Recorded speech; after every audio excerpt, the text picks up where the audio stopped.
Complete history of Simon Peter, apostle of Jesus Christ, incredible stories from birth to death. Prepare for a fascinating journey through the extraordinary life of Simon Peter, the fearless apostle of Jesus Christ. In this gripping narrative, we will explore the landmark events from his birth to his death, revealing fascinating and unexplored details of this central figure of Christianity. From the choppy waters of the Sea of Galilee to Vatican Hill, witness the transformation of a simple fisherman into an intrepid leader of the early church. His doubts, impulsiveness, miracles witnessed, and challenges faced paint a vivid picture of this remarkable spiritual journey. Let yourself be captivated by a story that transcends time, filled with inspiring teachings and moments of pure revelation. This is the complete story of Simon Peter, the apostle whose legacy resonates to this day. Peter became leader of the apostles, as highlighted by several biblical passages, and was the first to see Jesus as the Son of God.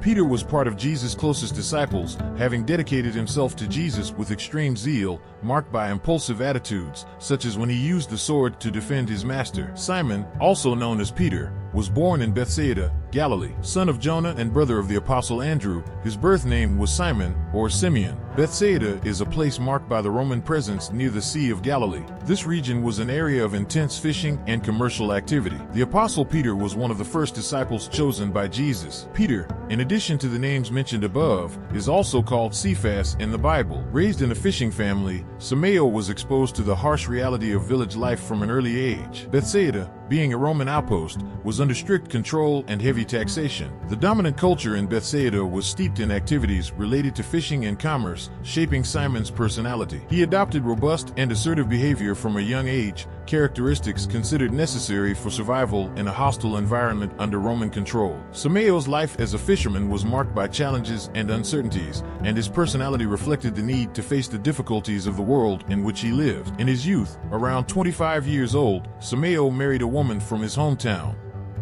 This marriage not only reflected cultural aspects, but also met the demands of the Roman fishing industry. Peter also had a house in Capernaum, in Galilee. Mark 1 verse 21. Some suggest that his residence was actually in Capernaum, and Bethsaida was just his home village. Simon's connection to Zebedee, his father-in-law and the father of his friend John, highlights the interconnected nature of the community in which he lived. The fishing industry in Bethsaida was not small, it was a significant operation subject to Roman control and taxation. Around 27 AD, Simon and his family encountered the revolutionary preaching of John the Baptist on the banks of the Jordan River. Although intrigued, Simon, due to his obligations as a fisherman, was initially unable to engage deeply in John's message, which had a primary focus on the afterlife, i.e. eternity, which was, is and always will be the essence of the gospel. John was an itinerant preacher who attracted the attention of people on the banks of the Jordan River, preaching about repentance and the coming of a Messiah. However, it was the arrival of Jesus of Nazareth that brought a significant turning point in Simon's life. Unlike John the Baptist, Jesus not only preached about repentance,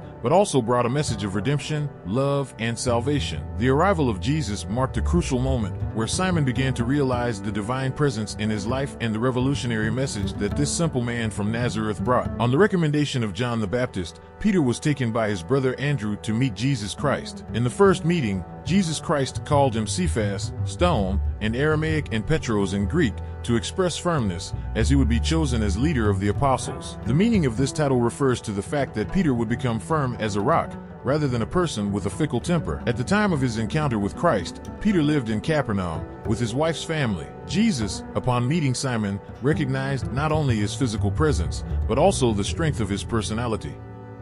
This recognition was not just superficial, but involved a deeper understanding of Simon's nature and potential. It is at this point that Simon began to be called Peter by Jesus, which means stone in Greek. This new name symbolized not just a superficial change, but a profound transformation in his identity and role within the group of Jesus' followers. The invitation to follow Jesus was not just to accompany him physically, but also to participate in a spiritual and missionary journey that would shape Peter's life and purpose in extraordinary ways.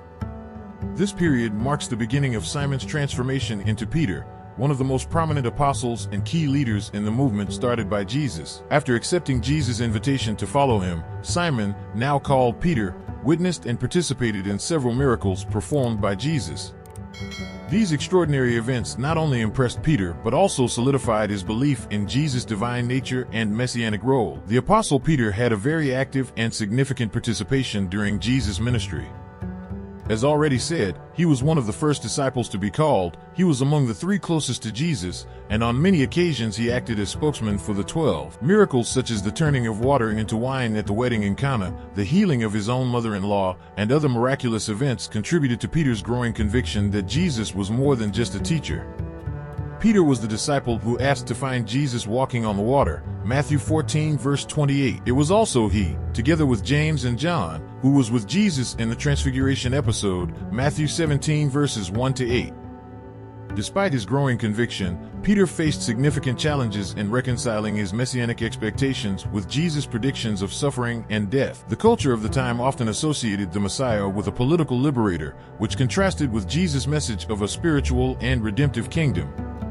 Peter, like many others, expected a Messiah who would free Israel from Roman oppression, and Jesus' words about his own suffering and death were difficult to digest. This tension between Jesus' expectations and predictions created an internal conflict in Peter. Peter's revelation of Jesus' identity occurred at a specific moment when Jesus questioned his disciples about who they believed he was. It was Peter who responded courageously, identifying Jesus as the Messiah, the Son of the living God. "Who do men say the Son of Man is?" And they said, "Some, John the Baptist, others, Elijah, and others, Jeremiah, or one of the prophets." He said to them, "And who do you say that I am?" And Simon Peter answered and said, "Thou art the Christ, the Son of the living God." Matthew 16 verse 13 to 16. Despite his remarkable confession, Peter continued to experience moments of doubt and impulsiveness throughout Jesus' ministry. A striking example is when Jesus predicted his own death and resurrection, and Peter rebuked Jesus, receiving the famous rebuke in response, "Get behind me, Satan." Matthew 16 verses 21 to 23. Yet even with this revelation, Peter continued to struggle with fully understanding Jesus' divine plan. Peter had the privilege of witnessing the transfiguration of Jesus on Mount Tabor, an extraordinary event where Jesus' divine glory was revealed. Peter, along with James and John, saw Jesus transfigured, talking to Moses and Elijah, which further reinforced Jesus' divine nature, Matthew 17 verses 1 to 13. The transfiguration experience had a profound impact on Peter, strengthening his faith and understanding of Jesus' divine mission. Peter also played a prominent role in the Last Supper, the significant moment when Jesus shared the meal with his disciples before his arrest and crucifixion. In this event, Jesus predicted Judas' betrayal and Peter's denial, highlighting crucial events that would soon unfold. During the Last Supper, Peter expressed his unwavering loyalty to Jesus, promising to go with him to prison and death. However, Jesus predicted that Peter would deny him 3 times before the rooster crowed. Then Jesus said to them, "All of you will be offended because of me this night, for it is written, I will strike the shepherd, and the sheep of the flock will be scattered." Matthew 26 verse 31. But Peter answered and said unto him, "Though all be offended by thee, I will never be offended." Jesus said to him, "Truly I say to you, this very night, before the rooster crows, you will deny me 3 times. Matthew 26 verses 33 and 34. Moments like the Transfiguration, where Peter witnessed Jesus' glory on the mountain, and the Last Supper, where Jesus predicted his betrayal and Peter's denial, were marked by doubts and perplexities.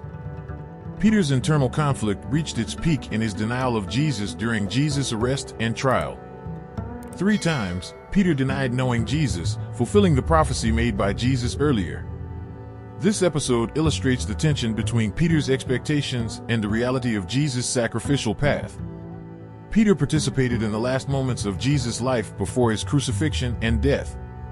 Then Jesus came with them to a place called Gethsemane, and said to his disciples, "Sit here, while I go yonder and pray." And taking with him Peter and the 2 sons of Zebedee, he began to grieve and be greatly distressed. Then he said unto them, "My soul is filled with sorrow unto death. Stay here, and watch with me."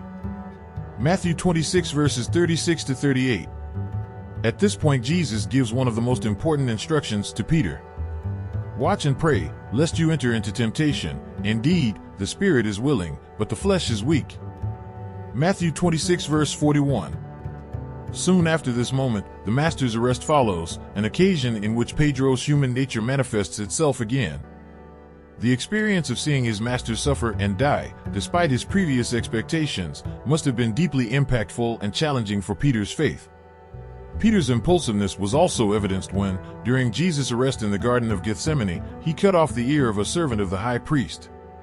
Jesus then rebuked him and healed the servant, Matthew 26 verse 51, John 18 verses 10 to 11.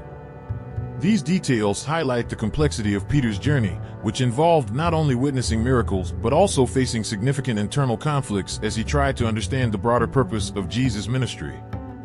After Jesus' crucifixion, Peter, like many other disciples, initially went into hiding and mourned. Jesus' death was a traumatic and challenging event for followers, causing them to fear persecution and retaliation from Jewish and Roman authorities. But they had in their hearts the words of the Master who said, "Behold, we go to Jerusalem, and the Son of Man will be handed over to the chief priests and the scribes, and they will condemn him to death. And they will hand him over to the Gentiles so that they may mock him and flog him and crucify him, and on the third day he will rise again." Matthew 20 verses 18 and 19. The resurrection of Jesus transformed grief into hope. After witnessing the resurrection, Peter and the other disciples were reinvigorated in their faith, and Peter resumed his leadership role among them. After the resurrection, Jesus was with his disciples for 40 days teaching them. Acts 1 verse 3. These moments were transformative in Pedro's life. Peter played a crucial role in the formation and leadership of the early Christian church. He was a central figure in decision-making, especially after Jesus' ascension. Peter also played a prominent role in choosing a replacement for Judas Iscariot, who had betrayed Jesus. Acts chapter 1. Peter's leadership was evident at events such as the Day of Pentecost, where he gave a powerful speech that led to the conversion of almost 3,000 people. His preaching and teachings were fundamental to the growth and expansion of the Christian community. Peter faced significant challenges during his leadership in the early church. The persecution of Jesus' followers became a reality, with religious and Roman authorities opposing the spread of Christianity. Peter's arrest, as recorded in the book of Acts, illustrates the difficulties faced by the apostles. However, an angelic intervention allowed his release, highlighting Peter's divine protection and persistence in spreading the message of salvation. It is believed that his ministry as preacher of the word lasted around 50 years. According to historical traditions, the narrative about his death stands out for its uniqueness. Peter is believed to have been crucified upside down in Rome, in a gesture that symbolizes extreme humility. This tradition finds an echo in ancient writings, such as the works of the Christian historian and theologian Eusebius of Caesarea, who lived in the 4th century. Eusebius mentions Peter's crucifixion and the peculiar detail of his inverted position in his book Ecclesiastical History. Historically, Christian tradition holds that Peter was martyred in Rome during Nero's persecution and that he was buried on Vatican Hill. This site is considered sacred and is where St. Peter's Basilica was later built. Archaeological and historical studies, including excavations beneath St. Peter's Basilica, have supported the belief that the tomb found on Vatican Hill is that of Peter. The general acceptance of this tradition reinforces Peter's importance in the history of the early Christian church. These details illustrate Peter's resilience and leadership after Jesus' crucifixion, his pivotal role in the early church, and his acceptance of his historical importance by being buried on Vatican Hill.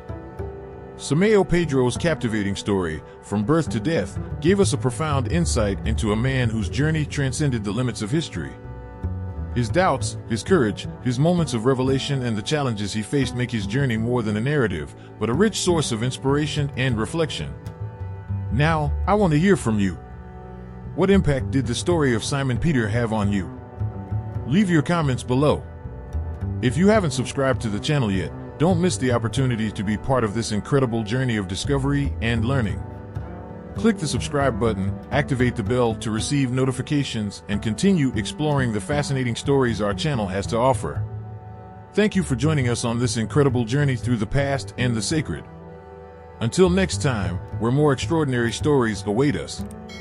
Stay connected, and may Simão Pedro's inspiration continue to illuminate the paths of your own journey.